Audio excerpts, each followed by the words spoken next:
الحمدللہ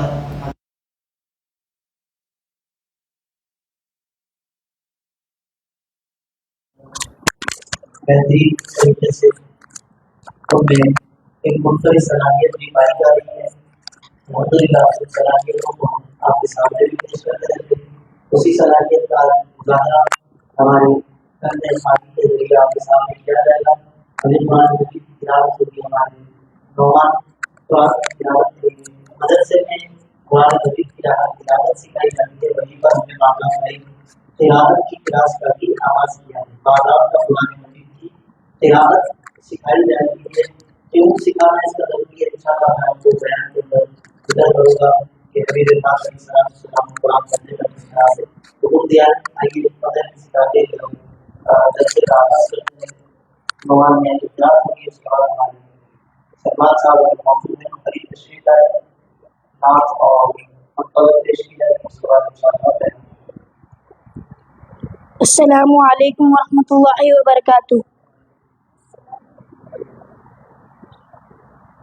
اعوذ باللہ من الشیطان الرجیم، بسم اللہ الرحمن الرحیم،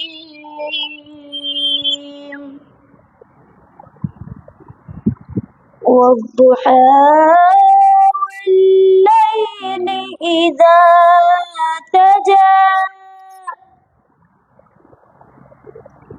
ما ودعك ربك وما قلى وللآخرة خير لك من الأولى ولسوف يعطيك ربك فترضى لم يجدك يتيما فآوى ووجدك ضالا فهدى ووجدك عائلا فأغنى فأما اليتيم فلا تقهر وأما السائل فلا تنهر وأما بنعمة ربك فحدث صدق الله العظيم وصدق رسوله النبي الكريم۔ ماشاءاللہ ایک اور طالب علم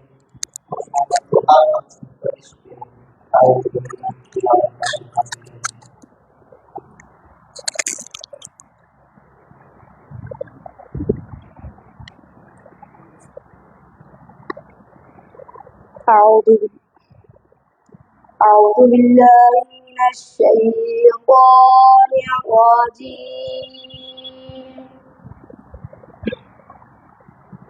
بسم الله الرحمن الرحيم،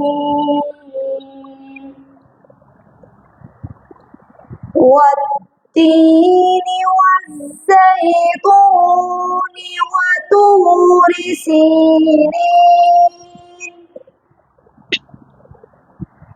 وهذا البلد الأمين لقد خلقنا الإنسان في أحسن تقويم ثم رددناه أسفل سافلين إلا الذين آمنوا وعملوا الصالحات فلهم أجر غير ممنون فما يكذبك بعد بالدين أليس الله بأحكم الحاكمين صدق الله العظيم وصدق رسوله النبي الكريم. ماشاء اللہ بلا کسی بات کی پرمیشن اور سلمان صاحب سے وہ بات ہے بلا نماز میں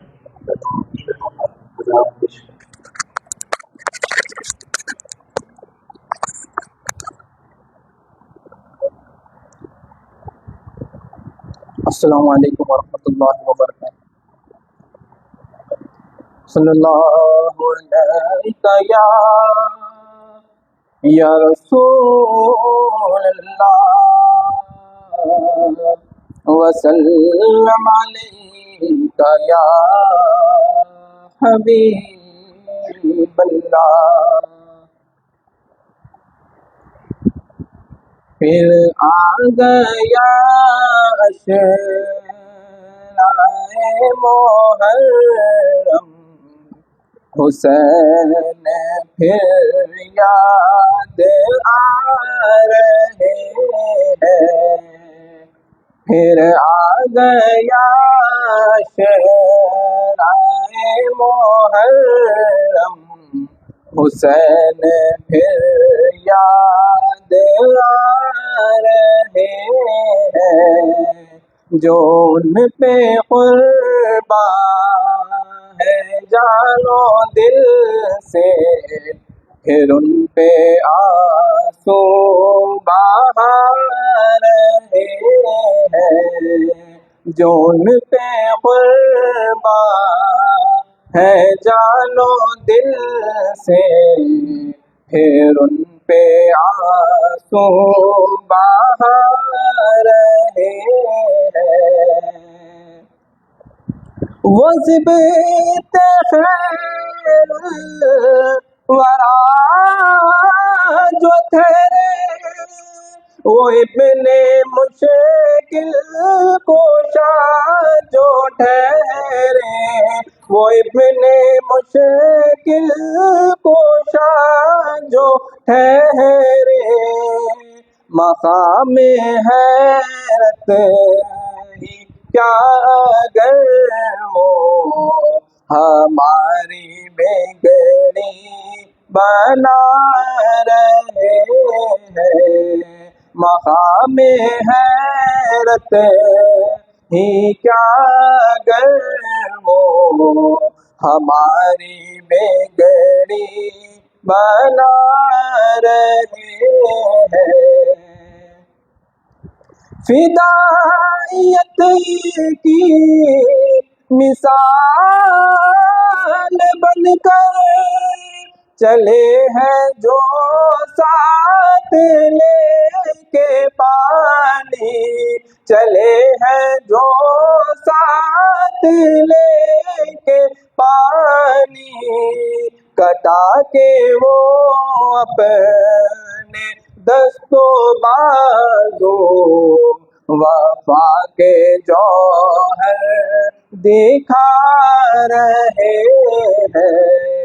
کٹا کے وہ اپنے دست و بازو وفا کے جوہر دکھا رہے ہیں. نئی نئی آزمائش ہے نئے نئے امتحان ہر دم نئے نئے امتحان ہر دم. وہ بندہ حق رہے ہمیشہ قدم قدم تلا رہے ہیں. وہ بندہ حق رہے ہمیشہ، قدم قدم مبتلا رہے ہیں۔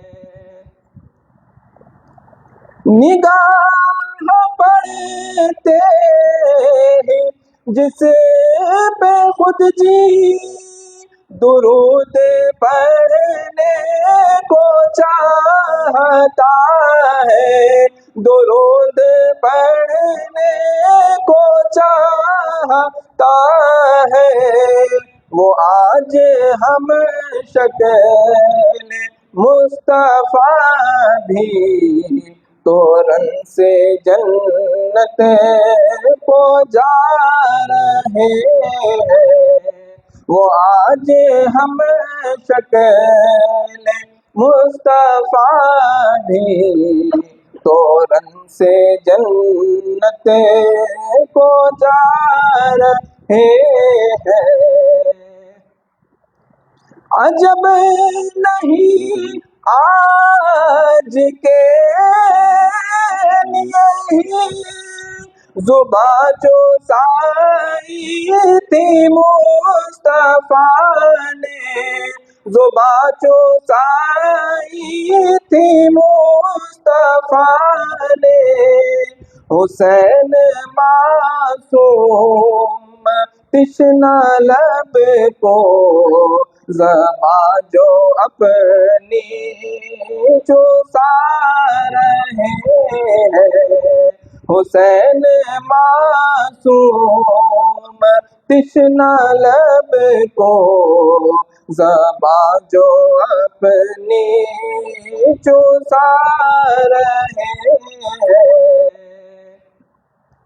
وہ ہاتھ جن کو نبی نے چوما، وہ ہاتھ جن پر بیکے ہزاروں، وہ ہاتھ جن پر بیکے ہزاروں، بتاؤں کیا کر بلا میں آ کر وہ کس کا لاشا اٹھا رہے ہیں، بتاؤں کیا کر بلا میں آ کر وہ کس کا لاشا اٹھا رہے ہیں۔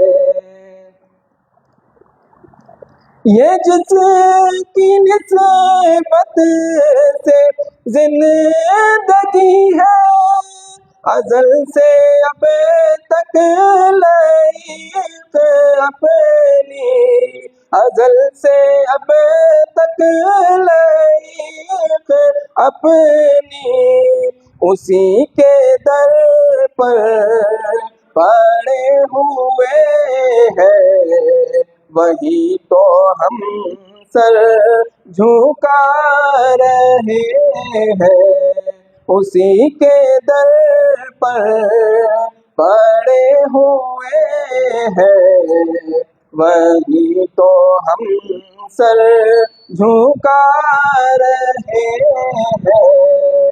پھر آ گیا عشرائے محرم، حسین پھر یاد آ رہے ہیں، جو ان پہ قربان ہے جان و دل سے، پھر ان پہ آنسو بہا رہے ہیں۔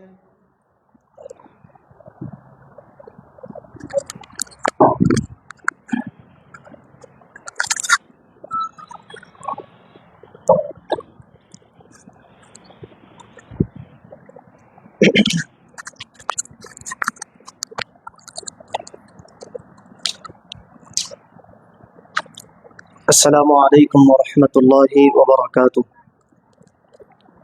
الحمد للہ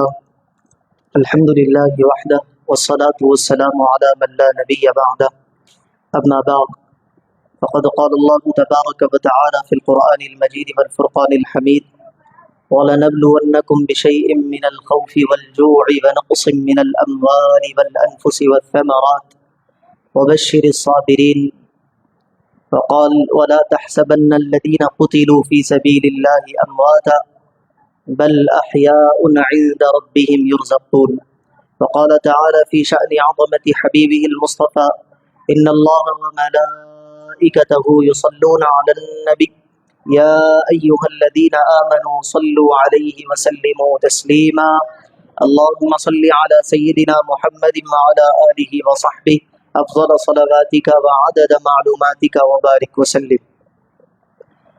معزز و مکرم حاضرین کرام و سامعین ذوی الاحترام و عزیز بزرگوں اور دوستوں،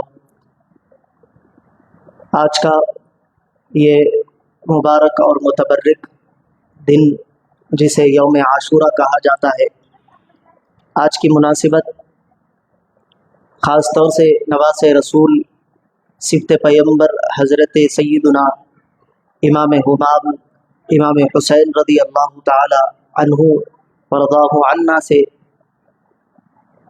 منسوب ہے۔ آج آپ کے یوم شہادت کا دن ہے۔ آج کی یوم کی بڑی فضیلت آئی ہے۔ گزشتہ امتوں میں بھی اس دن کو اللہ تبارک و تعالیٰ نے برکت والا رکھا تھا، بے شمار روایتیں اس دن کے متعلق آتی ہے، لیکن ہمارا آج کا جو عنوان ہے کہ آج کے دن جو عظیم کربلا کا معرکہ برپا ہوا وہ کیوں ہوا اور اس کے بعد کیا ہوا، یہ ساری تفصیل انشاءاللہ تعالی اختصار کے ساتھ آپ کے سامنے رکھوں گا۔ اللہ تبارک و تعالیٰ نے قرآن مجید میں ارشاد فرمایا وَلَنَبْلُوَنَّكُمْ بِشَيْءٍ مِّنَ الْخَوْفِ، اور ضرور ہم تمہیں آزمائیں گے خوف کے ذریعے، ڈر کے ذریعے، والجوع اور بھوک کے ذریعے، وَنَقْصٍ مِّنَ الْأَمْوَالِ اور تمہارے مال میں کمی کے ذریعے، وَالْأَنفُسِ وَالثَّمَرَاتِ اور تمہاری جان کے ذریعے، تمہاری اولاد کے ذریعے اور تمہارے کاروبار کے ذریعے، وَبَشِّرِ الصَّابِرِينَ ان چیزوں کے ساتھ جب تم کو آزمایا جائے گا، اگر ان چیزوں کی آزمائش کے بعد تم صبر کر لو گے تو پھر تمہارے لیے بشارتیں ہیں۔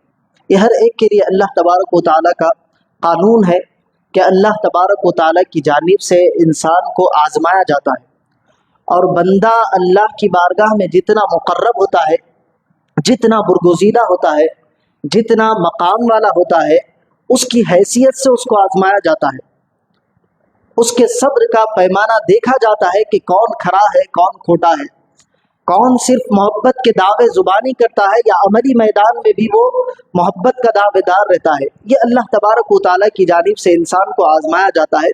آپ بھی اپنی زندگی میں غور کریں تو آپ کو اندازہ ہوگا کہ اللہ تبارک و تعالیٰ کبھی نعمتوں کے ذریعے ہم کو آزماتا ہے۔